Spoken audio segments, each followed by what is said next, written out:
So the idea is that today we start modified gravity. We are going to talk about something which is called the FOFR gravity, and how first I will show that it's equivalent to something where you add a scalar field, and we will see how to deal with this scalar field. Actually, it's called the Chameleon Mechanism. So that is going to be the idea of the lectures that we will have today.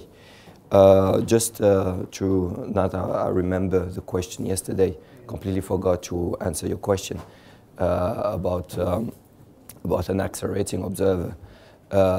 Maybe the way I said it, there was maybe some confusion.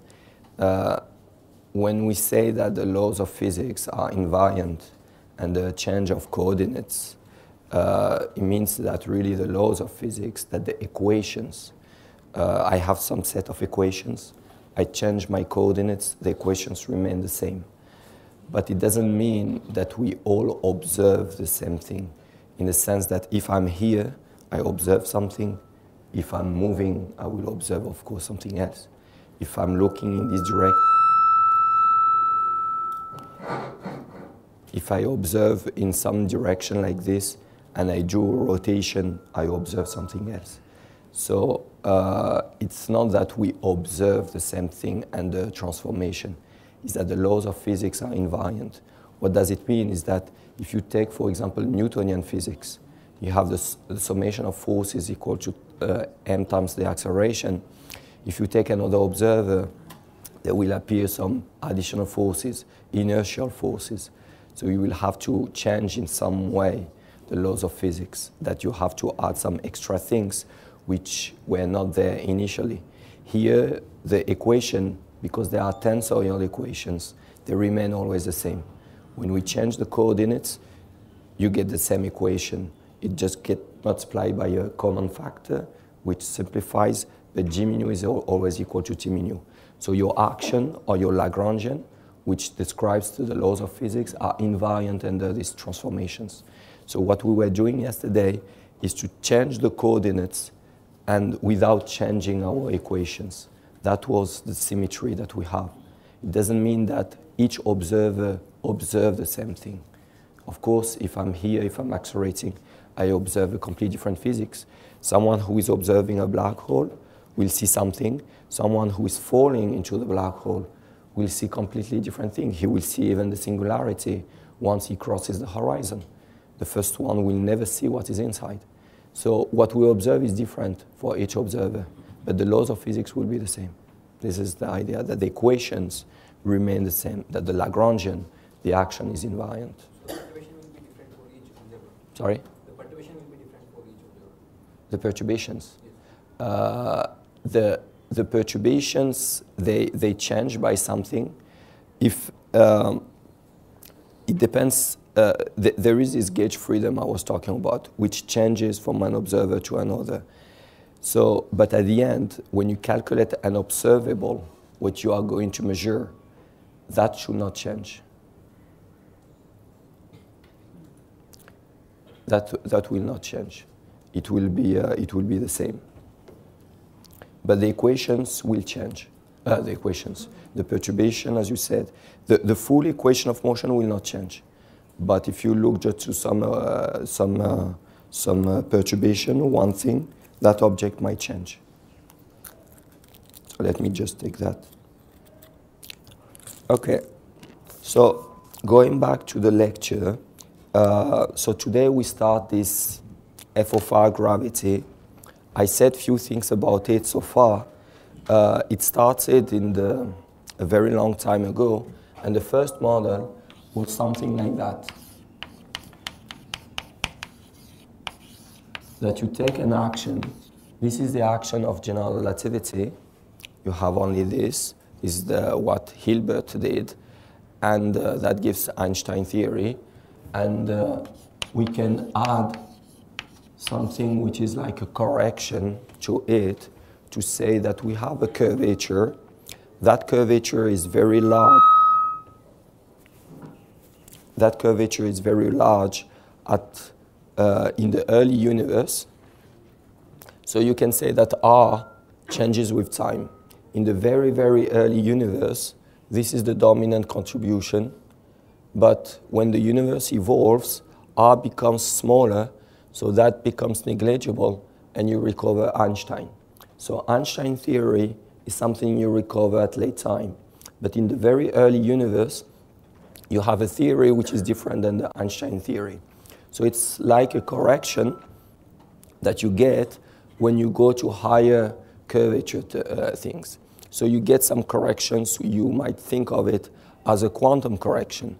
So people started thinking that, okay, that is a first correction. In some sense, if we think of it as a quantum thing, is a loop correction.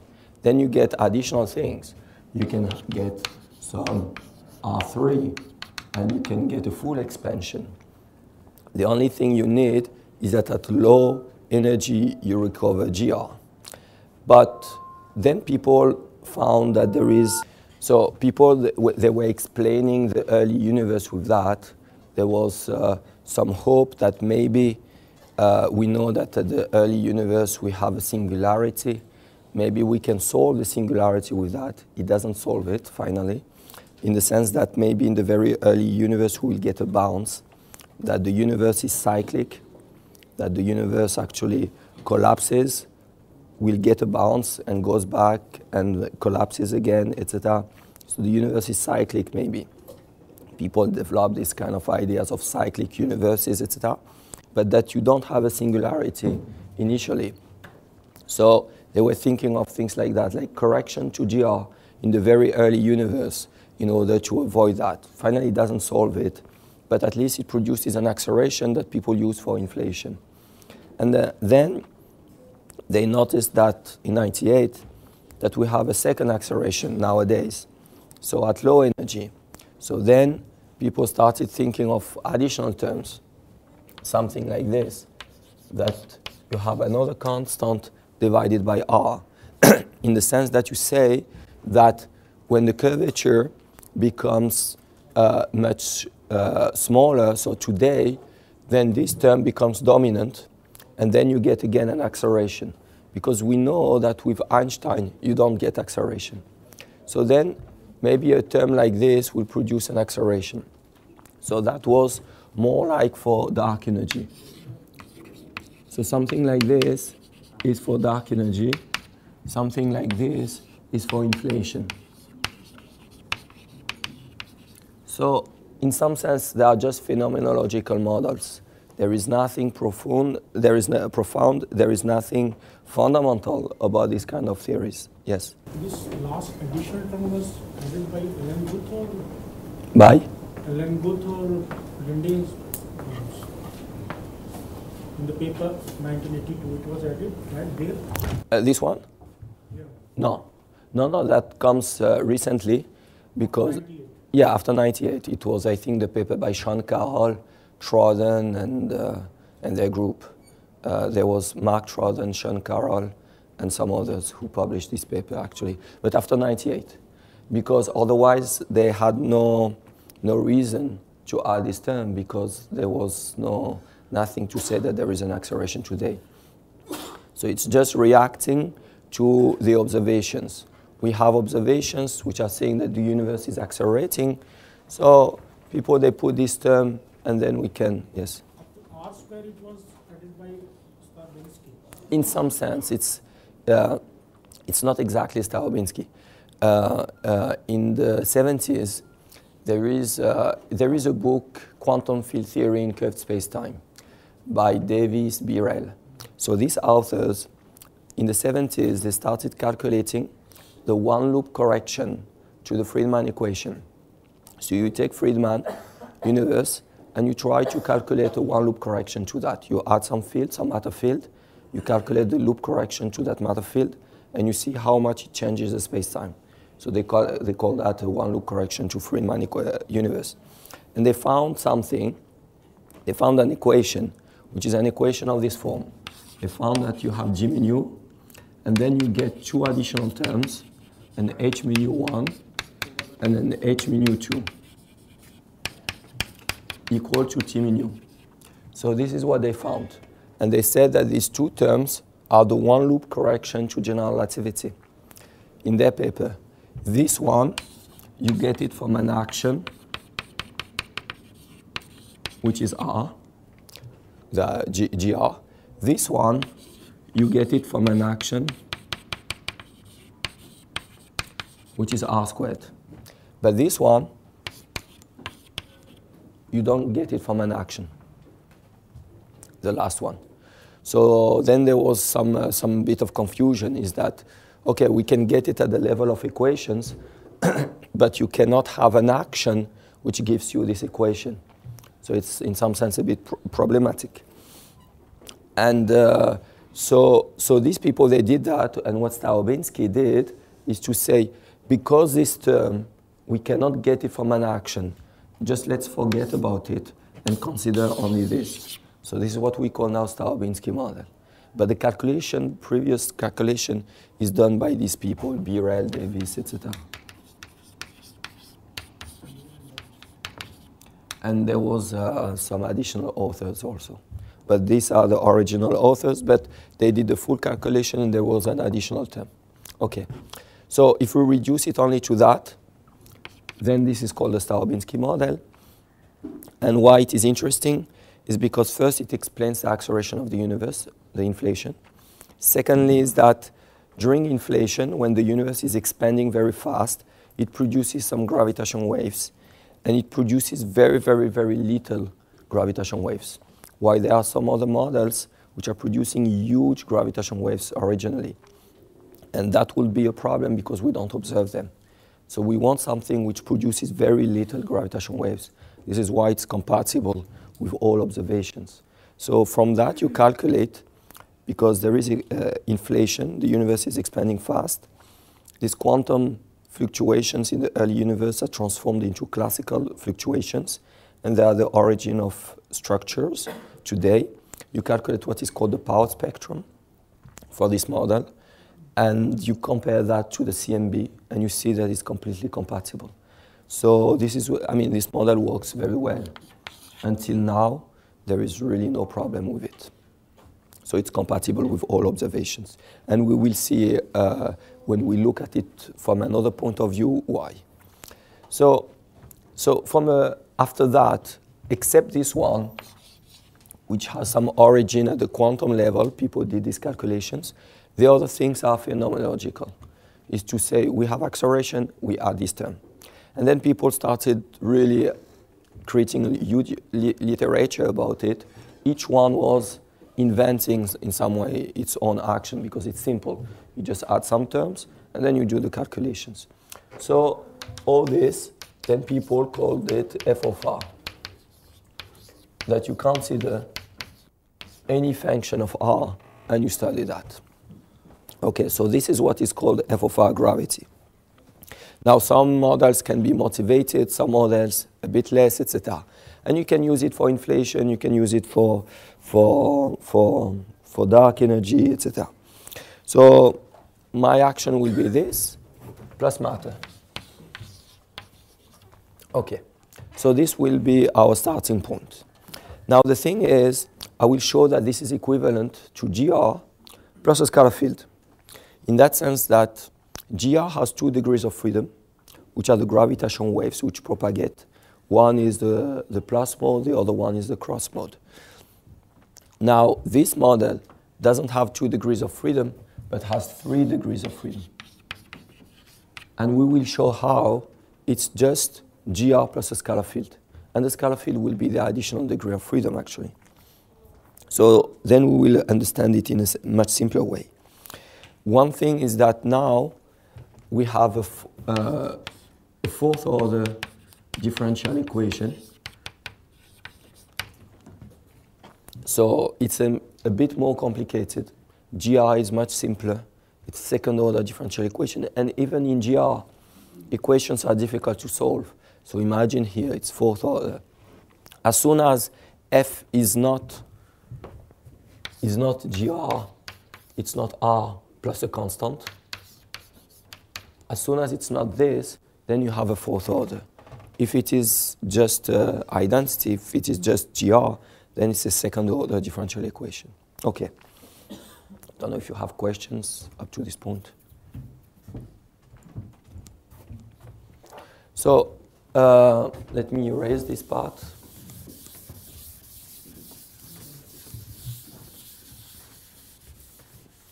And show the equivalence, actually. Excuse me? Yes. Means you are in modifying your action. Mm-hmm. You are giving much more importance to curvature scalar R, because it represents the curvature of the space-time. Mm-hmm. And you are taking R cube, R square, it's okay. And you are telling that it indicates about the inflation. Whereas for dark energy, why you take that minus mu upon R? And what is the reason for inflation also? You have to take this form only. No, yes. So the thing is that if you look to R as a function of time, more or less it does this. So in the very early universe, R is large. Yeah. So if R is large, let's forget about this term. This is almost 0, and R squared is dominant. So you have this term, which is the dominant in the action, and this will produce an acceleration, fine. Now when you start going at late time, so this is late time, and this is, for example, today. Today, the curvature scalar is very small. So R squared is negligible.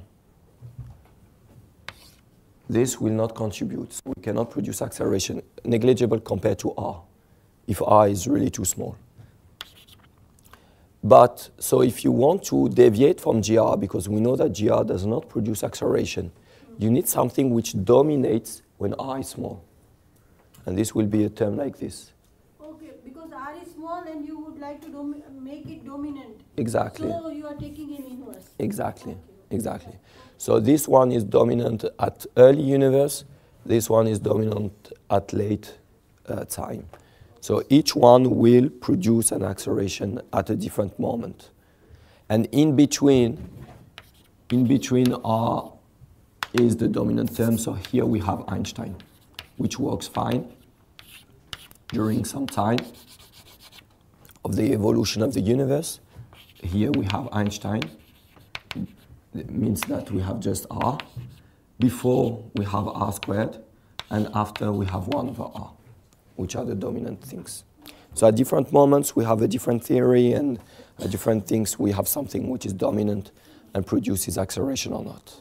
But once you take which function f of R, then do we put any restriction on it that it should behave like this or that? Or Yes. It's a just you put. No? Yes, Yeah. yes.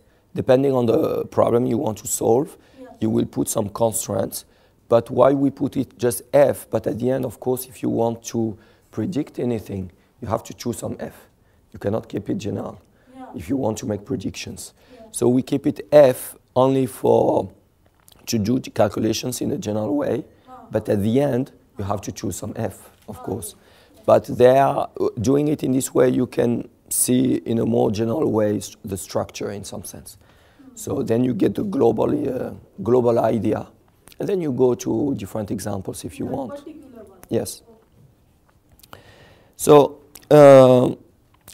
let me show the equivalence. The equivalence is at the level of equations. Yes. We get R minus 2 delta after solving the integration or Which, sorry, last this part?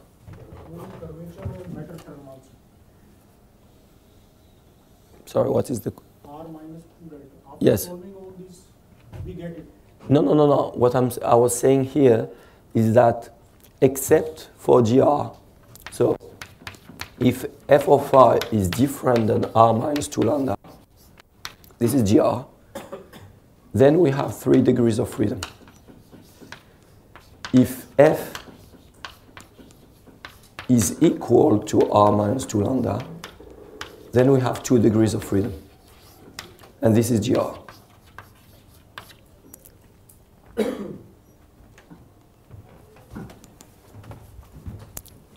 So there are two cases. Excuse me, sir. So what about the higher orders of R? They should contribute. They should contribute, but at much earlier time. So more you will go back in time, more the R should contribute. But to be honest, no one calculated them from a quantum point of view. So we know that this might appear as a correction, but no one went to two loop corrections, for example. If you have more corrections, more quantum corrections, maybe these terms will appear, but it's not sure. The thing is that from an effective field point of view, if you consider that you should have a quadratic correction, you should have something like this, actually.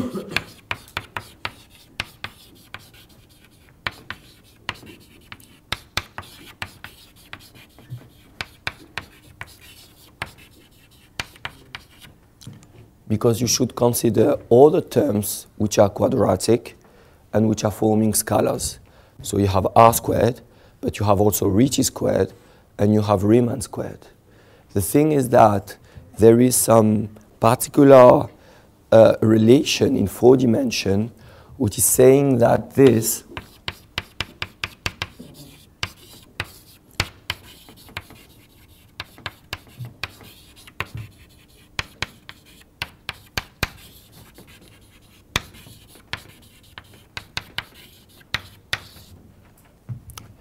this particular combination, which is called Gauss-Bonnet, is actually just a total derivative.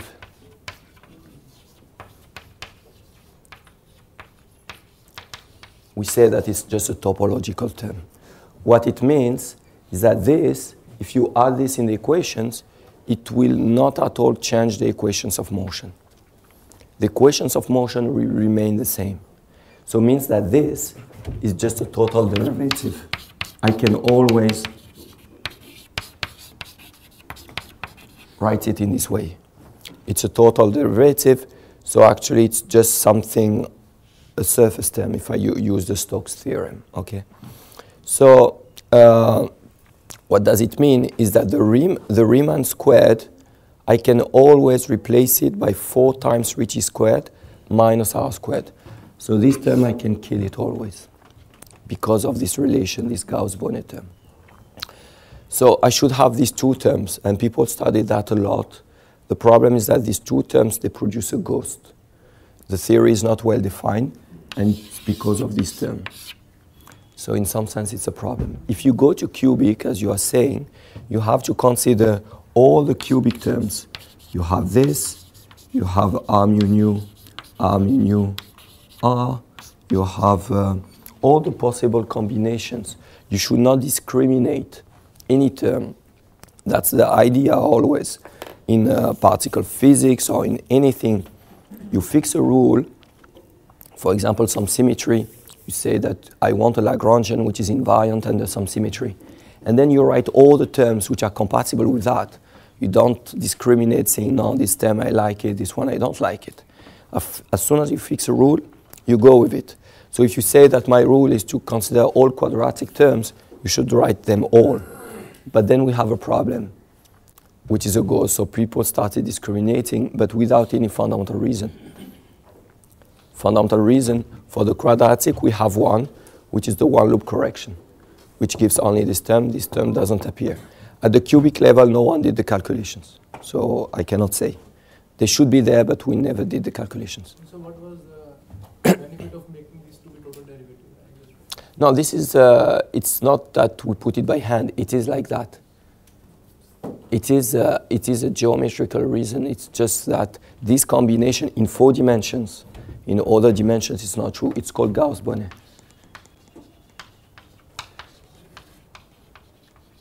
You take this term and make a variation of it, and at the end you get 0. It does not contribute at all to the equations of motion. They will just, all the terms cancel each other, actually. When you make a variation of R, you get R mu minus 1/2 R G mu. If you take variation of R squared, you get something. If you take variation of this, you get 0.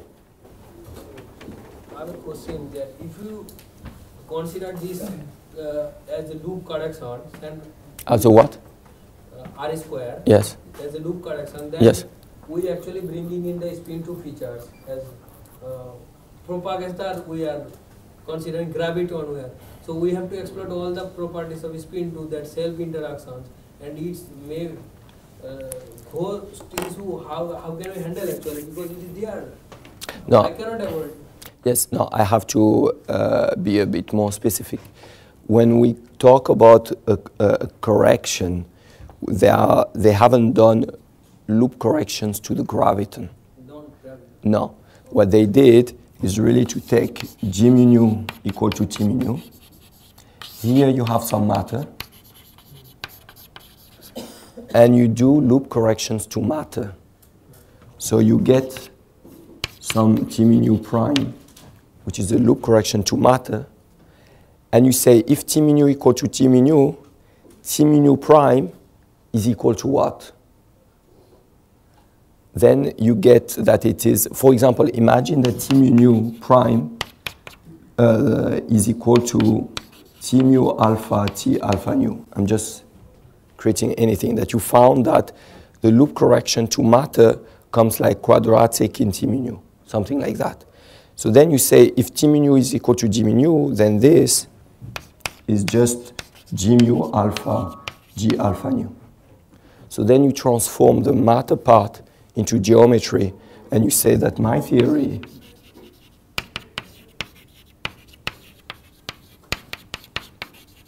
is this. So then you transform the matter into geometry. Matter sector. Yes, this is the matter. And geometry was kept fixed. So you don't calculate loop of gravitons. Okay, so first let me show the equivalence with a scalar field actually. How does it work?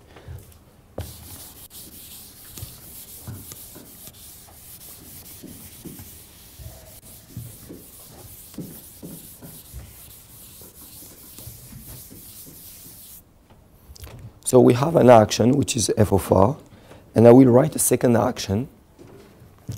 Let me put the constant back, C4, 16 pi g, d for x, square root of minus g, and I will put some function of phi times r plus f of phi minus phi f prime of phi plus the matter part. Okay. So this action, which looks completely different than the original one, which means this one, actually they are equivalent.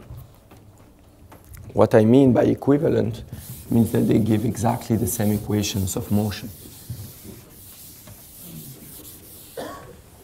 So how to prove that? Here I have only one field, which is the metric. My action depends only on the metric G mu. I have nothing else. This is my only field. So if I want to make variation of this action, I make variation with respect to my field, G mu equal to 0, and I'm getting the equation of motion.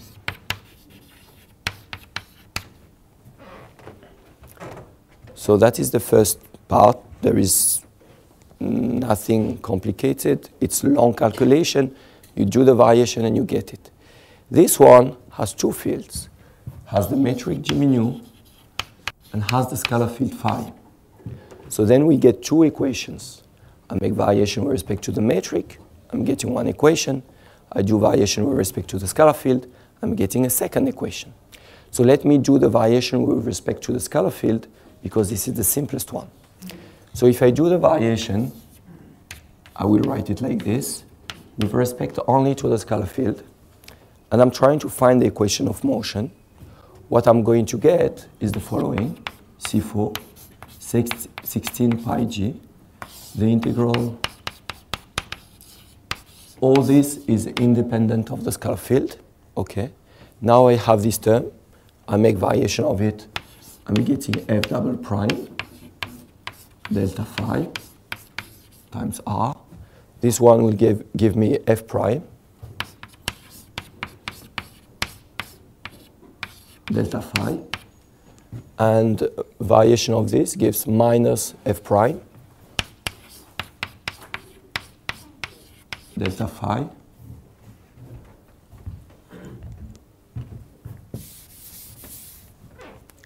and minus phi f double prime of phi delta phi.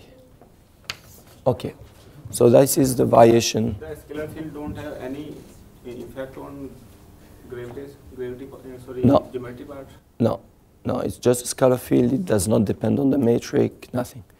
It's just some function of time, of space, etc. So it doesn't depend on the curvature. So they are independent. One is the metric, the space-time, the other one is the scalar field. So I can make variation of it independently. And plus the matter, but matter does not depend on the scalar field, so its variation is also 0. Okay, so doing this comes something interesting. Let me... Curvature R scalar is totally independent of phi, no? Yes. So this term depends only on the metric G mu. And phi is totally independent from G mu. It's only a function of x, y, z, t.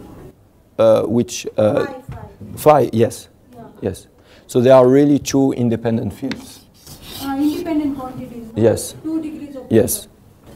But sir, scalar field like a matter field, hypothetical matter field which is present Mm-hmm. in the universe, and it looks very weird that it doesn't have any effect on the geometry of the universe. No. The thing is that at the level of action, they are really independent. Then you get an equation of motion which is going to link them. But this is just the equation of motion which is going to tell you that, I don't know, for example, that G mu is equal to T mu, the equation of general relativity, for example. Then it tells you, for example, you get that, then it tells you that geometry and matter are related to each other. But that comes after, it's a consequence. It's not at the level of the action. You don't say here that matter depends on the geometry. They are independent quantities. You make the variation, and then at the end you find a relation between them, but that just comes as a consequence. If here I will find that the scalar field is related to geometry by some equation, that's just a consequence, but I don't have it before. So here they are independent when I do the variation. So simplifying a bit this relation,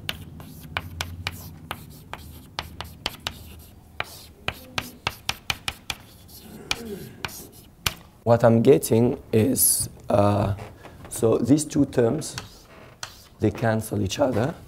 So I have f double prime of phi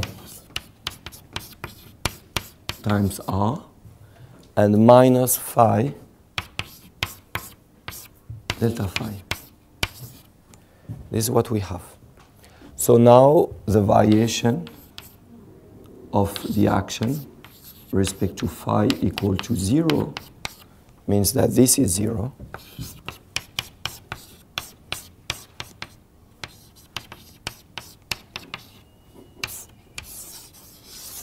So this is my equation of motion, one of the two equations. The equation when I do the variation with respect to the scalar field phi. Then there will be another equation that I'm not going to write, is when you do the variation with respect to the metric, that is a bit more complicated, but you get another equation. But we just need this one actually to make our point. Okay, so you have this. Now, this equation is just an algebraic equation. There is no differential equation. I have two solutions. One is to say that f double prime of phi is 0, and the other one is to say that r is equal to phi.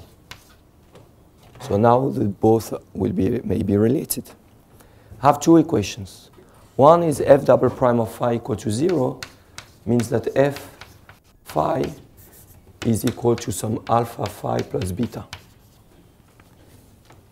Okay, so that is a first solution which is a perfectly fine solution.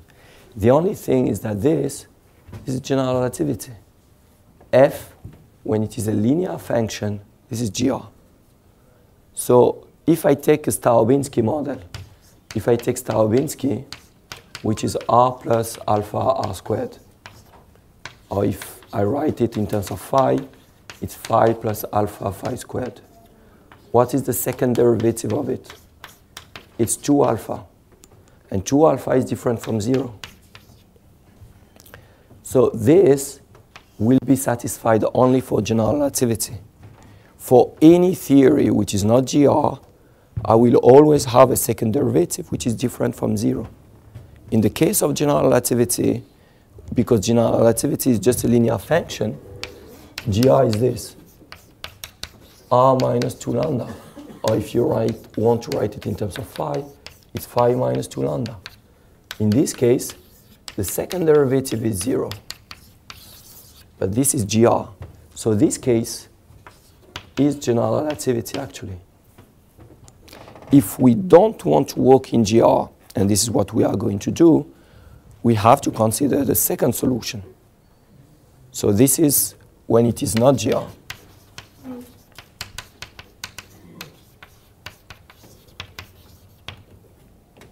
So for us, we want to look something which is not GR. So this is automatically the second equation, actually, which is correct.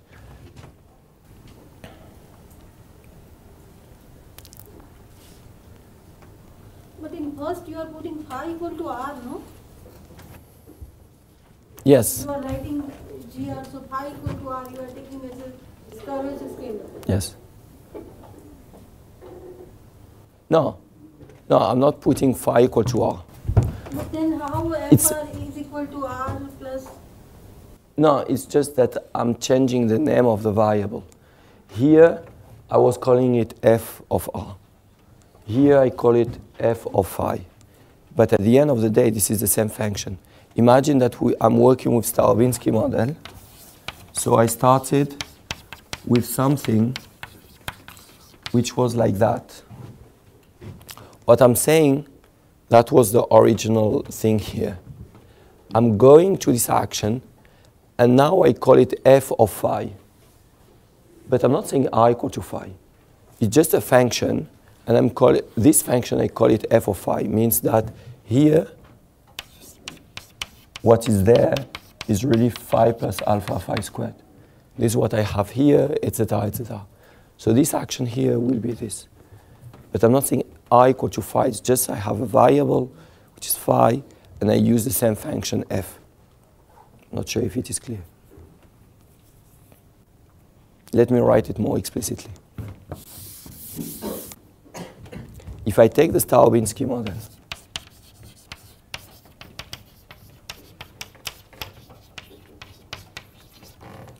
what I'm trying to say is that if I take this action,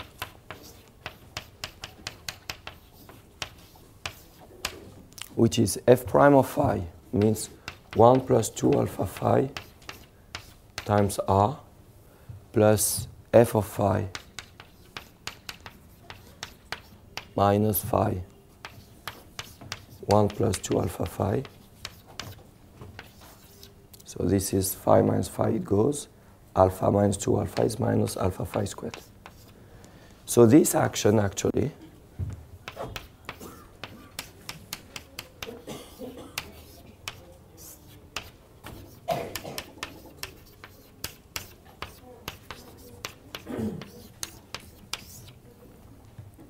so this is my action. I just took the same function f, which was originally R plus alpha R squared, and I'm putting in a complete new action, but where there is the same function f, but now it's f of phi. It's the same function because I have to link the both theories, but it's now a function f of phi, but I'm not saying at this level that phi is equal to R. I'm just saying I'm taking a function f of phi without knowing that phi is equal to R or something like that. Not sure if this is much more clear. But here Phi is a scalar field. No? You are Yes. taking only as a variable, or it's a scalar field? It's a scalar field. Scalar field. Yes. And R is a curvature scalar, no? Yes. Here in first, in that side. R is curvature scalar. Yeah, this is curvature scalar, this is the scalar field. Yeah, okay. Yes. So we are left with only one possibility when we are not working in GR, that R is equal to phi. Now, if R is equal... Yes? So it's still confusing. In the first case, when we are putting f of r and f of phi, we are treating them same. But in the second case, where you are saying that f phi will be r, it is not gr. But in the first case, we are automatically letting it to be phi is equal to r. No, wait. That confusion is not. No, but what? Just I feel that you are telling that this equation is two solutions. That is right. Yes, yes. That f double dash phi equal to 0 and r equal to phi. Yes, And that means f phi is equal to alpha phi plus beta. It's a one solution. yes. But then how you can write it's equivalent to r minus alpha beta? Yeah, so How let... you can write it? Yeah, okay, so let me write it here. Because here phi is a scalar field, no? Yes. Let me write it here. So I'm not assuming anything. I'm just taking that phi is this. Yeah, this is your solution. Okay, that is my solution. Now, what is f prime of phi? It's alpha. Just from that solution. Yeah. And what is this here? F phi minus phi f prime of phi. It is f phi is alpha phi plus beta minus phi, and the derivative is alpha. Yeah? So it's beta. So I replace in this equation, I'm getting the integral square root of minus g. F prime is just alpha, and this is beta. And this is GR. And here I didn't assume anything. I'm just saying that I start from this equation and I use this solution, I arrive automatically to GR, to the same action, which is GR.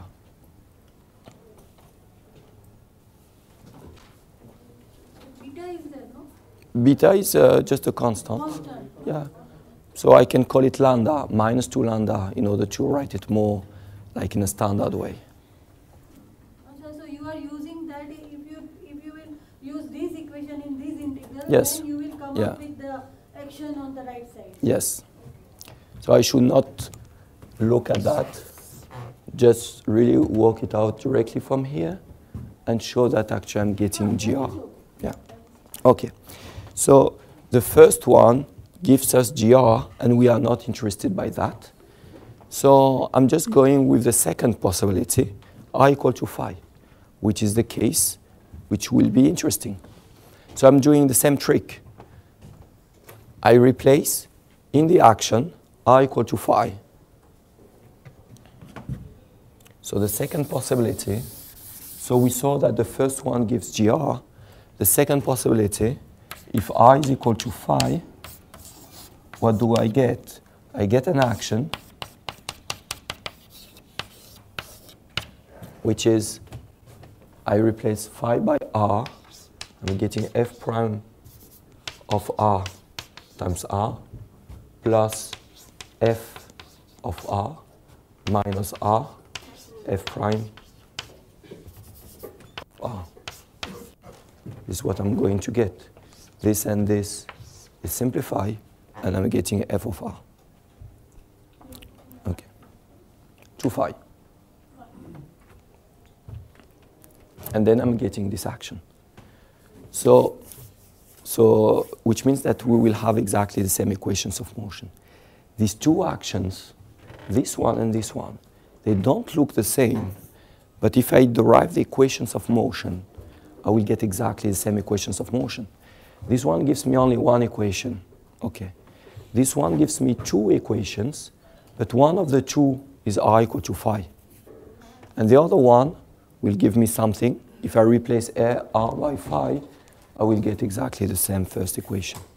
So at the level of equations of motion, even if at the level of action, they are completely different, at the level of equations of motion, I will get exactly the same equations. So they will describe the same physics. What is the meaning of, what is physical meaning of R is equal to phi? Curvature is equal to scalar field, or curvature field is equal to scalar? A different thing or same thing? What do we mean? There is not a physical meaning, in the sense that so far I don't even know what is the scalar field. So I cannot really give much more physical meaning to it. It's just an algebraic relation which comes from my equations of motion. I equal to phi. It's just a constraint, actually, on the system. Why? Because actually the scalar field doesn't have any dynamics. If we want to put some dynamics to the scalar field, we have to add some kinetic term. But it doesn't have, actually. Phi comes just as just a parameter, actually. It doesn't have any dynamics, so it doesn't have any evolution. So because of that, I'm getting just a constraint, which is that I is equal to phi. So the constraint comes because it doesn't have dynamics. Now, if I add a kinetic term here, the scalar field will start having dynamics, and I will not at all have this equation. Okay, so, yes? So while writing this section at the first place, we were considering that thing that to write here, it should be total derivative so that delta should be 0, so it will not affect our equation. What is the point to write this section? Writing the total derivative. Sorry? Which total derivative? The Gauss-Bonnet? Yes. Yes. That section we write it from that Gauss condition. I'm not sure to get the question. You are talking about the Gauss-Bonnet term. I get this section. Yeah. I get the section from. I don't know. No. That was at the beginning about some general motivations. What I was saying is the following: is that if we want to consider corrections to GR, so we start with GR where there is only the curvature scalar, and I want to consider some corrections to it, and I want to have some quadratic corrections. I have to consider all quadratic scalars because the action is a scalar at the end. So I have to consider R squared, I have to consider Ricci squared, and I have to consider Riemann squared. These are all the three possibilities.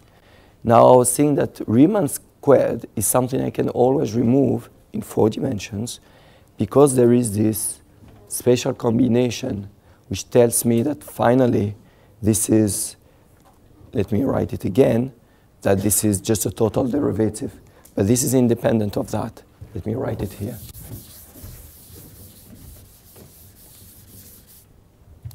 The thing is, what it says is that this spatial combination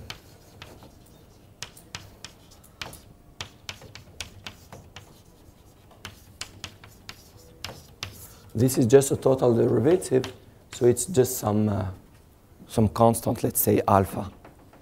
So of course, if I do the variation of this, because it's like the variation of alpha, I'm getting 0. So what I can say is that from this, the Riemann squared is equal to alpha plus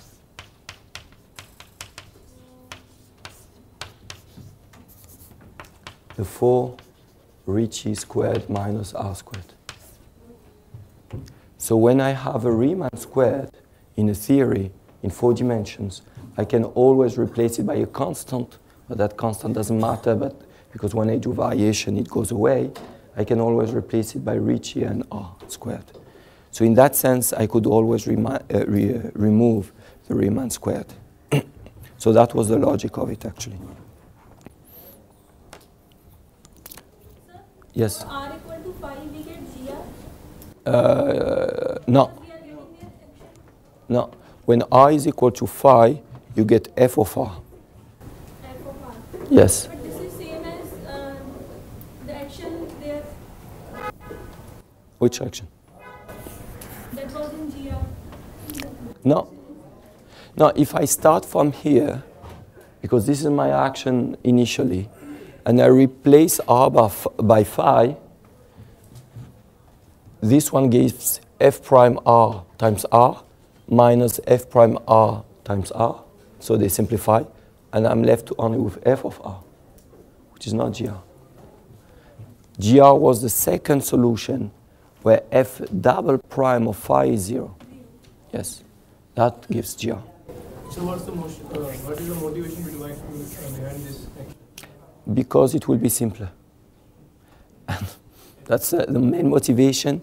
And first, because now we see really the degrees of freedom. Actually, I will transform it. We see that there is one scalar field, which is 1 degree of freedom, and R, which is GR, which has 2 degrees of freedom. So we have the 3. Before, we couldn't see it, because it's a complicated function of R. We cannot see it.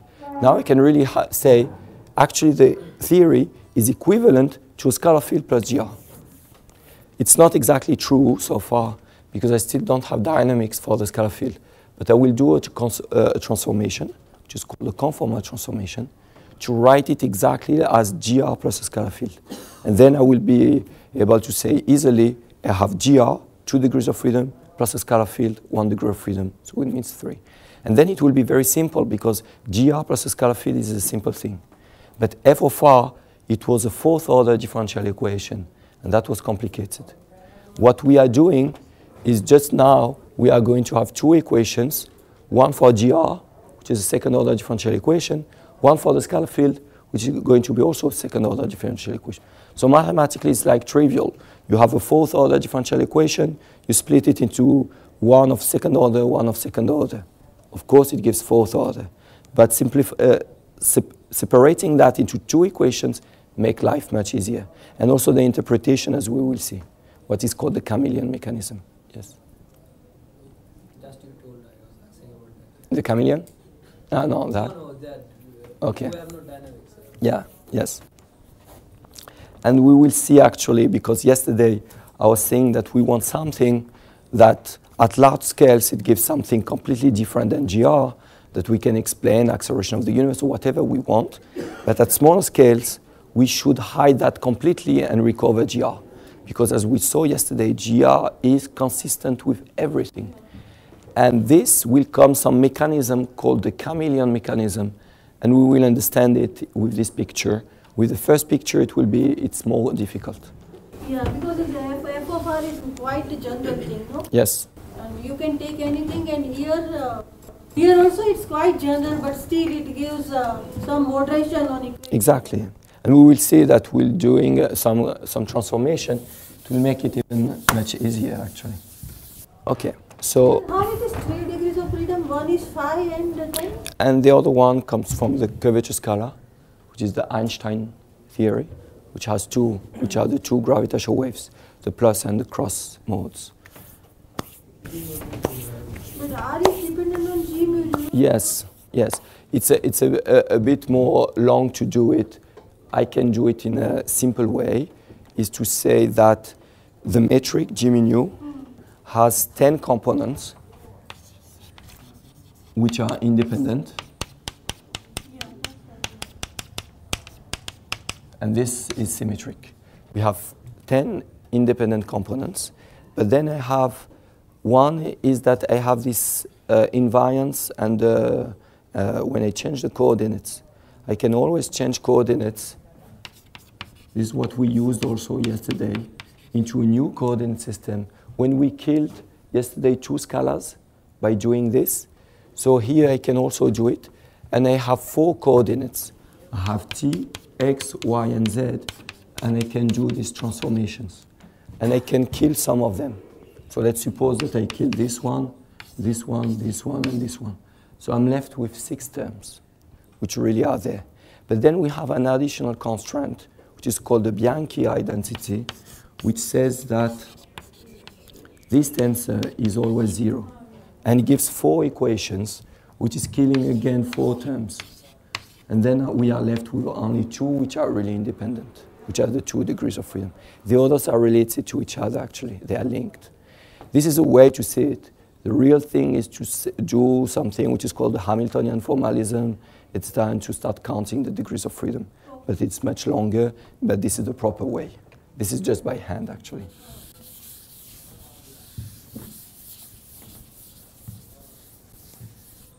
Okay, so we have this action, and we know that this action will be equivalent to the theory we wanted to study, but we want to write it a bit differently. So let me just first simplify a bit the notation. I don't know if I will keep writing this constant in front.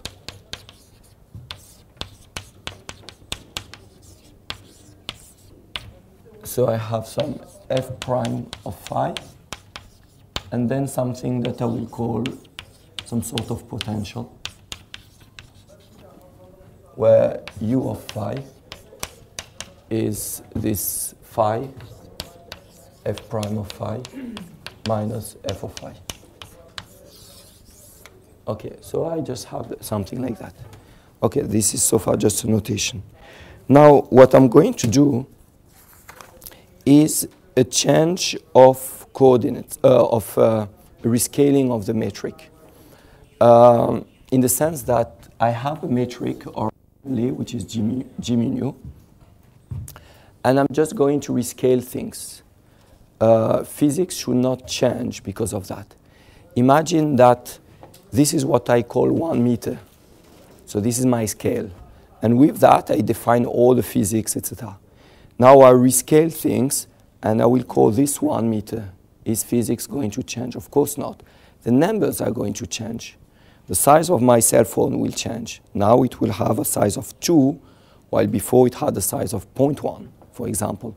So changing the scale changes the numbers, but doesn't change the physics. It's just the way I approach things. So this is what I'm going to do. The metric tells me about the size of things. It tells me about the distance.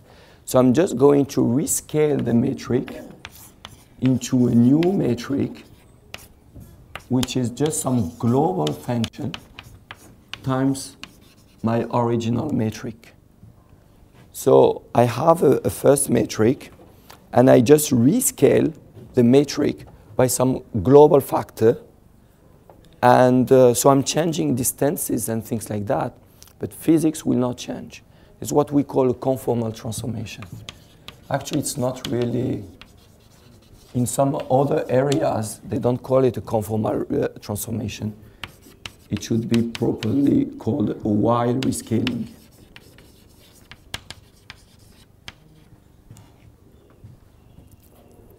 That means under this transformation, your light cone will remain invariant, no? Yes. Yes. The structure of it will remain invariant. Yeah. Yes. The angles will not change. So we have this transformation, and that will come to be, it will actually become very useful because it will simplify a lot. So then it comes like just GR plus something, and that will be much easier, actually. We'll see how it will kill it. So doing this, I have to change the curvature scalar everywhere here. Everywhere where there is curvature scalar, I have to change it. The first term where it appears is this, the determinant of G. So what is the determinant of G mu bar? This is going to be, remember it's a 4x4 matrix. So it's going to be omega 8 times the determinant of G mu. This is what we are going to get. Sorry? No, for any matrix, actually. It is outside already. G mu bar, it's omega squared times my matrix G mu. No, it's not constant. Because the determinant is, it's not derivatives of something like that. Yeah. The property of determinant, no? Yeah. So it's, yes. You have told that the omega factor, right? Yes. But you have written that it is a function of x. Yes, it's a global factor, but not constant. You can also take as a function of x, y, z, t in fact. Yeah. What is the meaning of global? No, global in the sense that it multiplies everything. Because I could say that G00 is multiplied by some constant. G11 is multiplied by another constant. In that sense, it will not be global. This is what I mean by that. Global in the sense that it multiplies the full metric in the same way. But in each place in space-time, it might be a bit different. So it's not that I take all space-time and I rescale it, that I say, this is my space, and I just transform it into that. I rescale everything. But here, I rescale it in some way. In this position, I rescale it in another way. It's that. In each position of space-time, I rescale things a bit differently. So it's a structure a bit more complicated. So this is why it depends on x. In each position, I rescale things differently. Depends locally. Yes.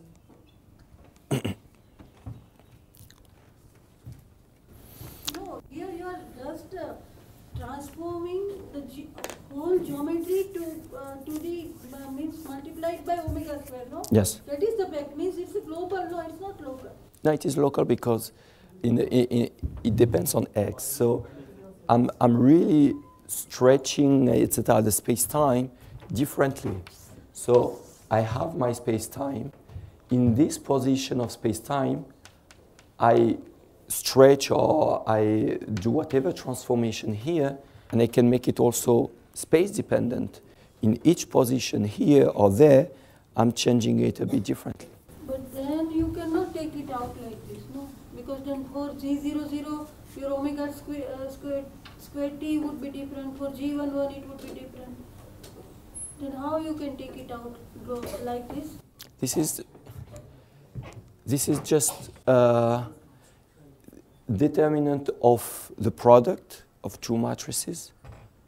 Yeah, then you write this as also matrix. Yeah, I can write it. But it's okay, yeah, you want to be simplified. No, but then it should not, yeah, it's not a constant, but it's also in form of a matrix. Yeah, then it's okay. Yeah, then it's okay. I can write this as omega squared times identity times this matrix. Yeah, that's right. Then I have two matrices. Yeah, then it's okay. Yeah. Otherwise, it looks like a scalar product. Okay, so I can do this transformation. There was some other questions. Yeah. Okay, so what I need is to take minus this and the square root. So minus g bar is equal to omega 4 minus g. So this is my first relation that I'm going to use here. So the square root of minus g, I will replace it by this divided by omega 4. So this is the first thing. Okay, that is the simplest part. Then the scalar field doesn't change. Then there is nothing to do.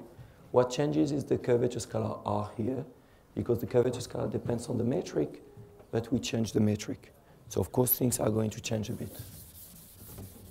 So let me just do one thing, just the Christoffel symbols, and then I will give the formula. The Christoffel symbols are equal to this.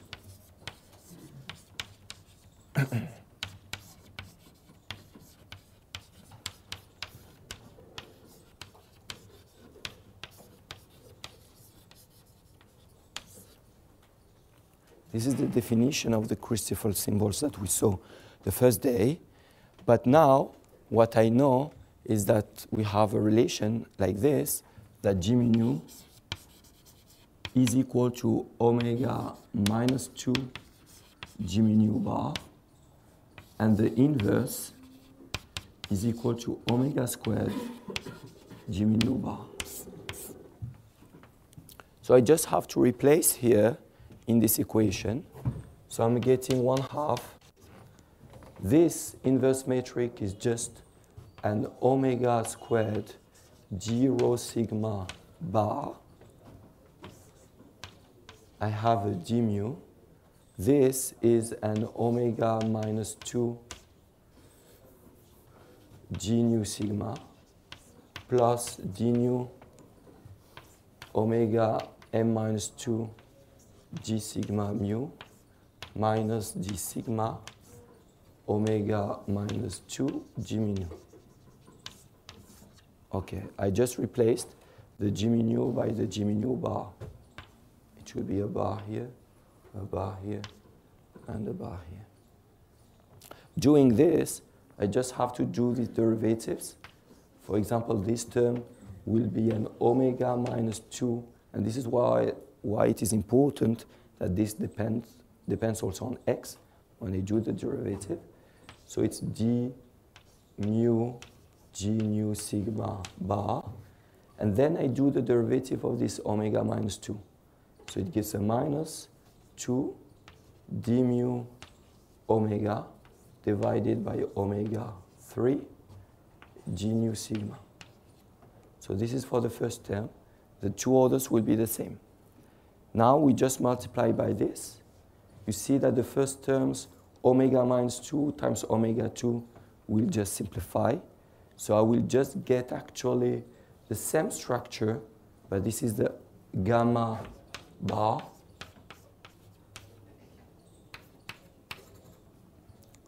plus I'm having these additional terms where I have minus 2 and half is minus, and omega squared divided by the omega cube is 1 over omega, so I'm getting some d mu omega, and then, sorry, this is a bar. So then we have delta rho sigma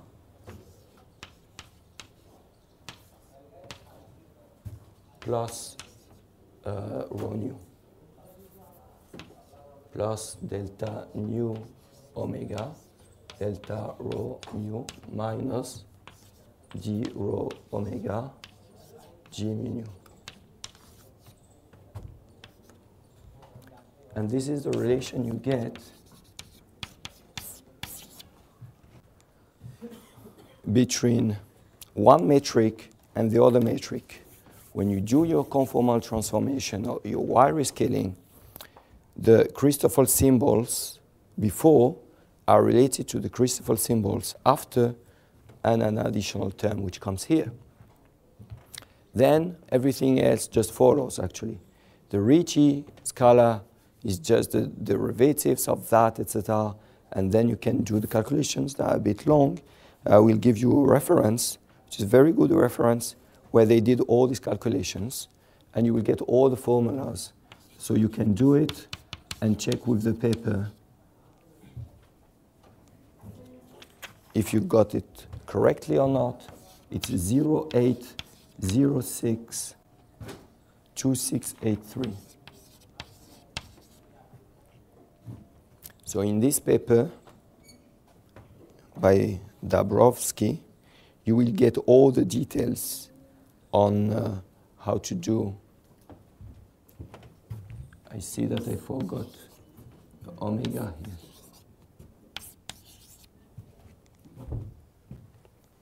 So this is just calculation, actually. What you have to understand is that only why we do this rescaling. We will see this now.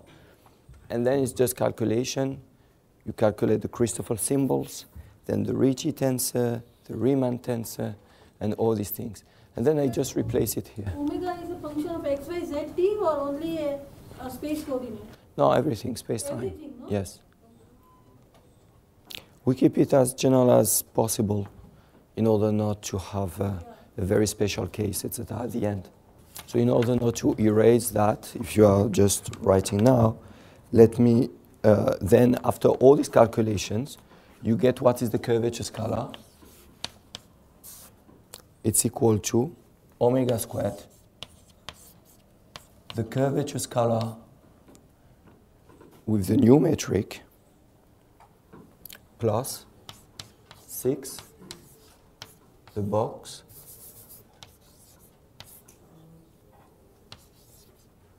minus 12,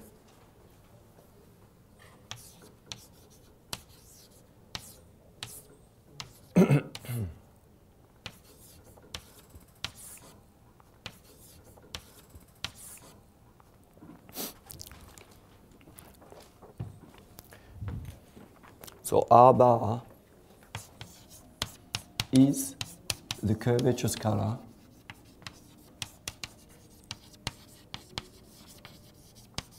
with metric G mu bar, and R is the curvature scalar with metric G mu.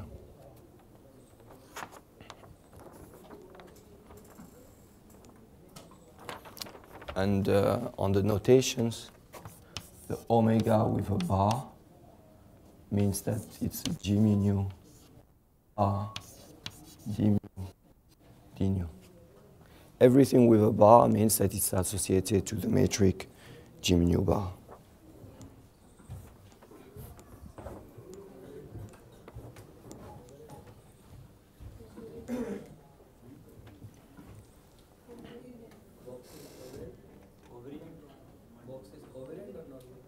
Yes.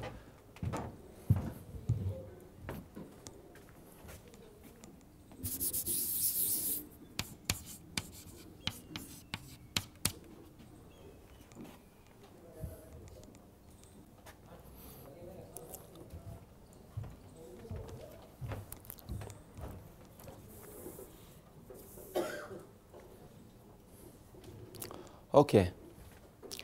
So during this Y rescaling, now we have all quantities, and we just need to replace that in the action and see what it gives in the most general transformation. So I will replace here all what we have now.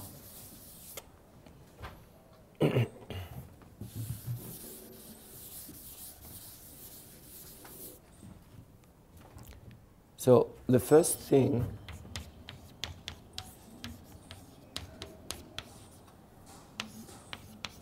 d4x doesn't change. The square root of minus g, we said that it was square root of minus g bar divided by omega 4. And then you have this term, f prime of phi.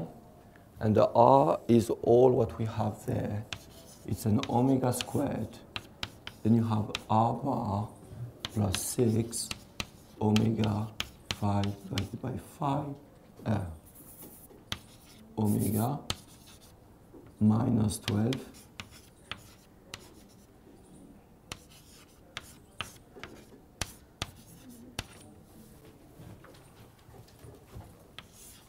and minus the u phi.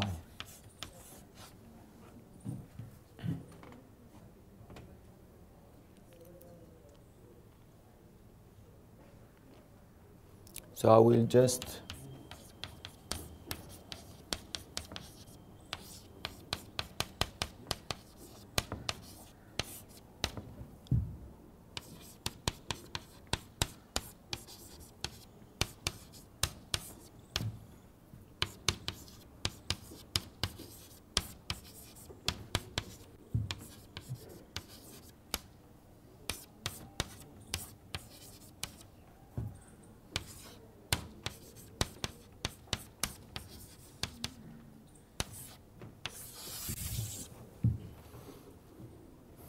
okay, so this is the final action we have. Doesn't look much simpler, it looks even more complicated, but we said that we do that to simplify.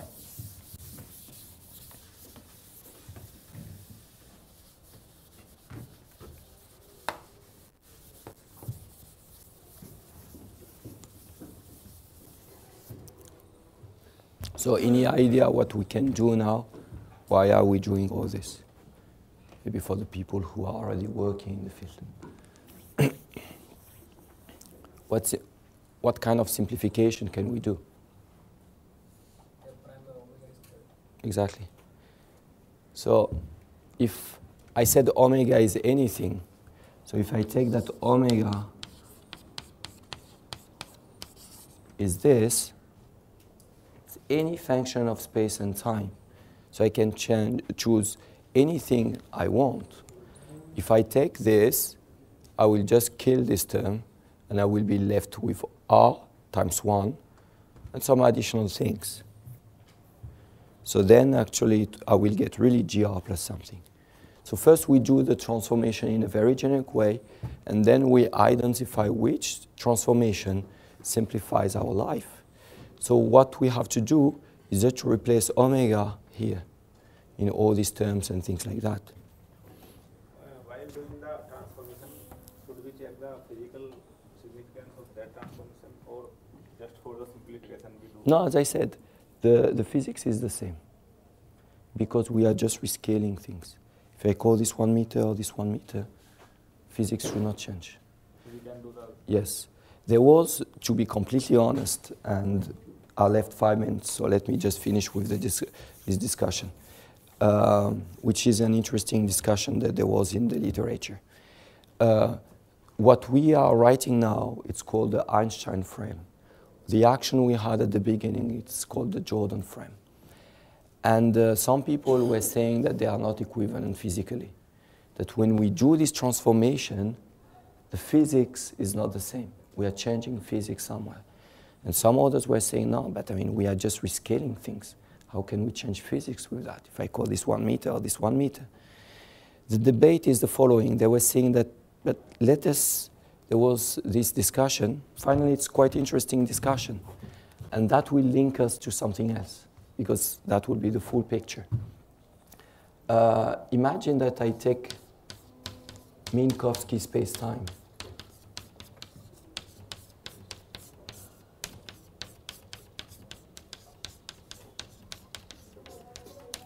I can always choose a time, which is called the conformal time, and write things in this way.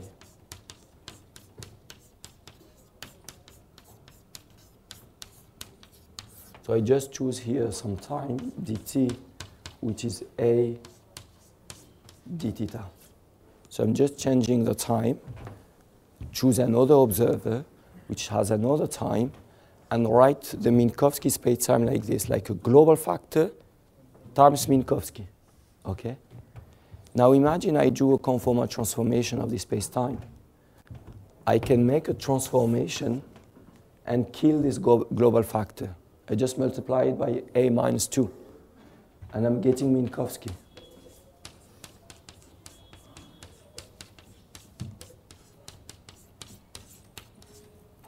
So in one space-time, I have expansion of the universe. I do a conformal transformation, and I'm getting just Minkowski. There is no expansion at all now. It's just Minkowski static. So they were saying how this physically can be equivalent. In one space-time, I have expansion, so I have redshift. And this I can observe that there is redshift, etc., clearly. While in the other space-time, it's static. There is no redshift. There is nothing happening there.